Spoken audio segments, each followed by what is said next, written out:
अस्सलाम वालेकुम class next आपके पास टॉपिक है मिटैग-लेफ्लर expansion theorem.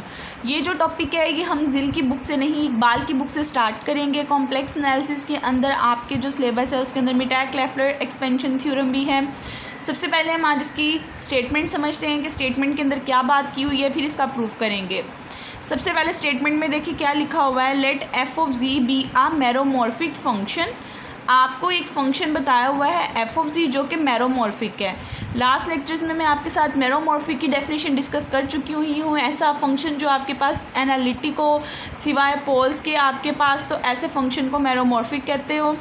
whose only singularities in the finite part of the plane are simple poles at a1 a2 up to so on an, which can be arranged as 0 less than equals to a का mod less than a2 का mod less than up to so on an का mod। First यहाँ पे एक चीज़ ये बताइए कि जो फंक्शन है वो मैरोमॉर्फिक फंक्शन है, और फंक्शन अगर मैरोमॉर्फिक है तो उसके फाइनाइट पार्ट आपके पास कोई होगा, उस पार्ट के अंदर जो सिंगुलैरिटीज़ हैं वो बेसिकली उसकी पोल्स के इक्वल होंगी, सिंपल पोल्स की इक्वल होंगी। और वो कौन सी होंगी, a1 a2 up to so on an। और उसके दरमियान कैसा रिलेशन होगा, सबसे छोटा होगा a1 जो कि ग्रेटर देन 0, यानी कि पहली बात तो ये कि सारे के सारे पॉजिटिव होंगे और इस सीक्वेंस में होंगे। सबसे छोटा a1 फिर a2 फिर a3 फिर up to so on an, यानी कि एक फंक्शन है और उसके पोल्स आपको बता दिए कि n पोल हैं आपके पास with residues b1 b2 up to so on bn respectively. और हर पोल के रिस्पेक्ट से आपको एक एक रेजिड्यू मिलेगा, a1 के रिस्पेक्ट से b1 रेजिड्यू, a2 के रिस्पेक्ट से b2 रेजिड्यू, ऐसे सारे रेजिड्यूज मिलते रहेंगे। वैसे भी हमने हर पोल का रेजिड्यू कैलकुलेट करना होता है। यहाँ पे उन्होंने मैं खुद बताया हुआ है कि उस फाइनाइट पार्ट के अंदर हर पार्ट में जितने भी पोल आ रहे होंगे उसके रेजिड्यूज ये आपके पास होंगे। Consider a sequence of close contour C1 C2 up to so on Cn। आपने एक सीक्वेंस कंसीडर कर लेनी है जिसके अंदर काफ़ी सारे आपके पास कंटोर्स आ रहे हैं। उन कंटोर के अंदर अगर ये दो प्रॉपर्टी होल्ड करती हैं तो जो ये फार्मूला बनेगा, इस फार्मूले को आप लोग मिटैग-लेफ्लर थ्योरम कहते हो। ये फार्मूले के लिए कौन सी रिस्ट्रिक्शन है, रिस्ट्रिक्शन नंबर 1 है कि जो Cn हो वो इनक्लोसिस हो a1 से an तक एंड नो अदर पोल्स। यानी कि जिस फंक्शन के आप फाइनाइट पार्ट की बात कर रहे हो उसके अंदर सिर्फ आपके पास n पोल्स आ रहे हो, इसके अलावा कोई और n पोल आपके पास ना हो। Secondly the minimum distance Rn of Cn from the origin tend to infinity when n approaches to infinity. अब देखिए आपको उन्होंने यहाँ पे कहा है कि जो आपका मिनिमम डिस्टेंस है Rn का Cn से, वो आपके पास कब इन्फिनिटी को अप्रोच करेगा, अगर n अप्रोच करे इन्फिनिटी को। इस बात का मतलब आपको क्या है, सबसे पहले ये कंडीशंस बताती हूँ। लेट कर लें आपके पास ये कोई भी Cn आपके पास एक क्लोज कंटोर है, और ये जो क्लोज कंटोर है इसकी एक ऐसे फंक्शन का क्लोज कंटोर है जो कि मैरोमॉर्फिक एनालिटिक है। इसके अंदर आपके पास उन्होंने बताया हुआ है n पोल्स हैं, a1 a2 a3 an। अब इन पोल के रिस्पेक्ट से b1 b2 b3 bn आपके कोई भी रेसिड्यूज पड़े हुए हैं।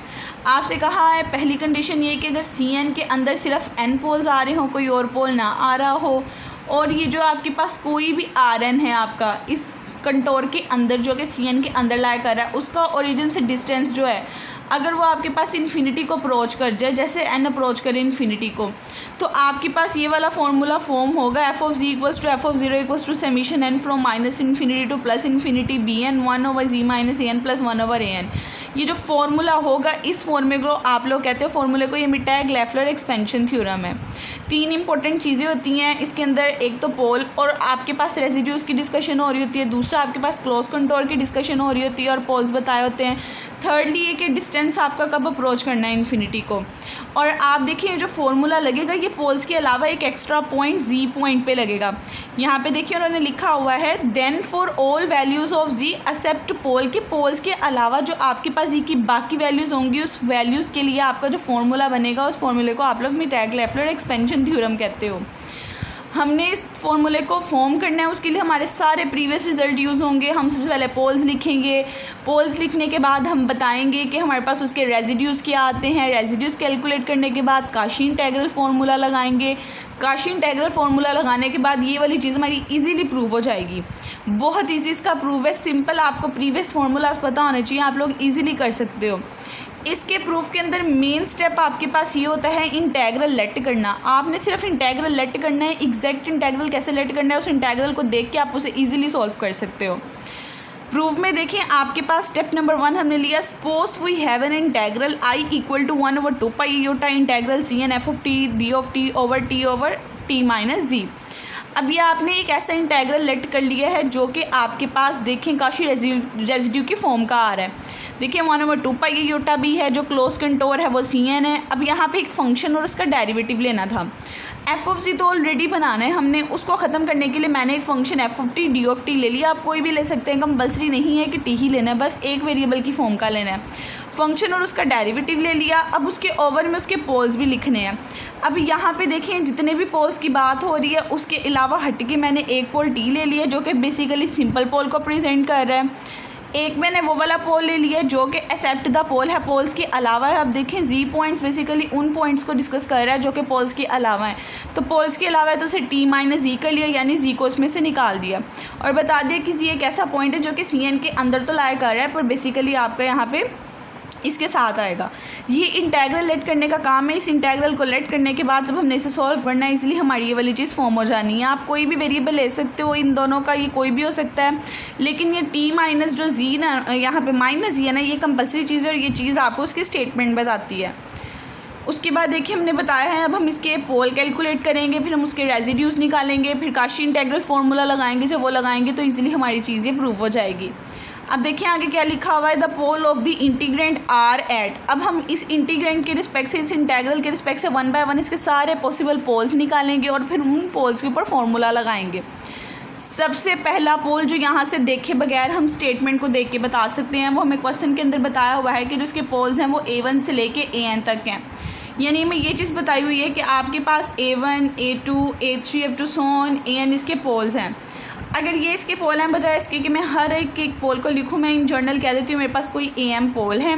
सबसे पहले हमने बता दिया फर्स्ट में। अब देखिए वेरिएबल टी है कि टी इक्वल्स टू AM हमारे पास इसके पोल्स हैं, वेयर M जो है वो वेरी कर रहा है 1 to n, ये 1 to n वेरी कर रहा है। इसको समीशन फॉर्म में कन्वर्ट करके बता दिया कि इन जनरल हमारे पास इसके एक पोल्स तो ये वाले एग्जिस्ट करते हैं जिसके अंदर M की लिमिट 1 to n है और ये सारे के सारे सिंपल पोल हैं। और जो बाकी पोल हैं आपको पता है किसी भी फंक्शन में अगर पोल निकालनी है उसकी क्वेश्चन वाली चीज़ को इक्वल टू 0 रख के आप पोल निकाल सकते हो।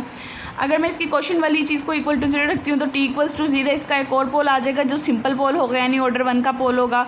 यहाँ से निकालती हूँ तो एक टी इक्वल्स टू जी आ जाएगा। अब ये 3 पोल्स निकल आए हैं, इन तीनों के रिस्पेक्ट से 1 बाय 1 रेजिड्यूज निकालेंगे और फिर हम काशी इंटेग्रल फार्मूला लगाएंगे। नेक्स्ट देखिए हम रेजिड्यूज निकालने हैं। अब देखिए ये भी सिंपल पोल है, ये भी सिंपल पोल है, ये भी सिंपल पोल है। सिंपल पोल के रेजिड्यू का फॉर्मूला मैंने आपको बताया हुआ है F of Z into Z naught, और ये इक्वल किसकी होता है, limit Z approaches to Z naught Z minus Z naught F of Z. पहला रेजिड्यू निकालना है, R1 लिख लिया, फंक्शन है, इसका पोल AM है। लिमिट में जहाँ जहाँ पे जी नोट है वहाँ पे आप लोग AM पुट कर दोगे, जहाँ जहाँ जी है वहाँ T पुट कर दोगे।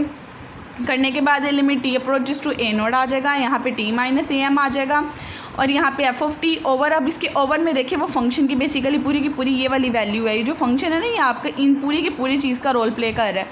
फंक्शन की जगह ये पूरी वैल्यू आ जाएगी और ये जी माइनस जी नोट जो है वो बेसिकली टी माइनस और जिस चीज़ को अप्रोच कर रहा है वो चीज़ आ जाएगी। अब यहाँ पे एक इम्पॉर्टेंट चीज़ है, वो इम्पॉर्टेंट चीज़ क्या है कि जो limit T minus AM F of T है वो आपके पास BM के इक्वल आती है। ऊपर वाली चीज़ कैलकुलेट करने की ज़रूरत नहीं है। अब ये कैलकुलेट करने की ज़रूरत क्यों नहीं है, जहाँ पे AM आ रहा है और उसके साथ टर्म आ रही है उसको कैलकुलेट नहीं करना। क्यों नहीं करना, क्योंकि क्वेश्चन के अंदर हमें खुद बताया हुआ है कि इन सब पोल्स के लिए आपके रेजिड्यूज ये वाले एग्जिस्ट करते हैं। अगर देखें इन सारी टर्म्स को कंबाइन करके मैं कह सकती हूँ AM आपके पास पोल्स हैं, तो ये जो B1 है, B2 है, अप टू सोन BN थे, इनको भी तो कंबाइन करके कह सकती हूँ ये समीशन BM है और इसके रिस्पेक्ट से बता सकती हूँ इन पोल्स के रिस्पेक्ट से ये वाले रेजिड्यूज़ हैं। देखिए अगर A1 का रेजिड्यू B1 है, A2 का रेजिड्यू B2 है, AN का रेजिड्यू BN है, तो हम इन जनरल कह सकते हैं AM का रेजिड्यूज आपके पास BM है। तो यहाँ पे ऊपर वाली चीज़ को कैलकुलेट करने की ज़रूरत नहीं है, ऊपर वाली चीज़ को आप डायरेक्ट बताओगे। अकॉर्डिंग टू दी क्वेश्चन हमें गिवन है कि AM के रेजिड्यूज BM होंगे, तो इस पूरी की पूरी टर्म की जगह BM आ जाएगा और नीचे लिमिट पुट करेंगे, T की जगह AM आ जाएगा, AM आ जाएगा, तो ये फर्स्ट रेजिड्यू का आपका आंसर निकल आएगा। इसके बाद हम नेक्स्ट रेजिड्यूज निकालते हैं। नेक्स्ट हमारे पास T इक्वल्स टू 0 था, फार्मूले के अंदर हमने रेजिड्यू के सेकंड फार्मूला था, सेकंड रेजिड्यू था 2 लिखा। जी नोट की जगह हमने यहाँ पे 0 पुट किया, तो 0 पुट करने से जहाँ जहाँ जी नोट था 0 आ जाएगा। फंक्शन की वैल्यू आ गई, T से कैंसिल हो गया और जब आपने इसकी लिमिट पुट की यहाँ से इसका आंसर ये आ गया। इसी तरह थर्ड रेजिड्यू की आपने अंदर वैल्यू निकालनी है, तो थर्ड जो हमारा था वो T इक्वल्स टू जी निकला था, तो जी नोट की जगह जी पुट करेंगे आप, जहाँ जहाँ जी नोट था वहाँ जी पुट करेंगे, जहाँ जहाँ फॉर्मूले के अंदर एफ ऑफ जी का जी था वहाँ टी पुट करेंगे। ये वाली चीज़ इससे कैंसिल हो जाएगी और ये at the end limit put करके एफ ऑफ जी ओवर जी रह जाएगा। तीनों पोल्स लिख लिए थे, तीनों रेजिड्यूज निकले हैं। अब स्टेप नंबर 1 हमारा कंप्लीट हो गया है, जिसके अंदर हमने इंटेग्रल लेट करने के बाद उसके रेजिड्यूज निकाल लिए थे। अब रेजिड्यूज निकालने के बाद स्टेप नंबर 2 है आपने कॉची रेजिड्यू थ्योरम लगाना है, जो कि मैं आपको बता चुकी हुई हूँ कि अगर कोई भी इंटेग्रल है आपने उसके इंटेग्रल एफ ऑफ जी की वैल्यू निकालनी है तो वो basically 2 pi iota into summation of all residues के इक्वल होता है। आप वो वाला फॉर्मूला लिखोगे, जितने भी तीनों समीशन आ जाएगा जो यहाँ पे दिया हुआ है आपके पास। अब देखिए आपके पास यहाँ समीशन आ जाएगा, ये वाला जो समीशन है और ये सम बेसिकली और ये रेजिड्यूज़ हैं, इसका मतलब सारे रेजिड्यूज़ की वैल्यू लिखनी है।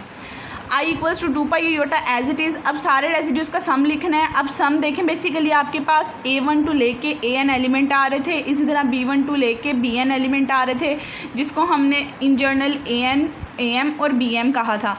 तो इसके समीशन की लिमिट 1 to n तक जा रही है, तो आप लिखोगे summation m from 1 to n है आपके पास फर्स्ट रेजिड्यू की वैल्यू प्लस सेकंड वाले रेजिड्यू की वैल्यू प्लस थर्ड वाले रेजिड्यू की वैल्यू।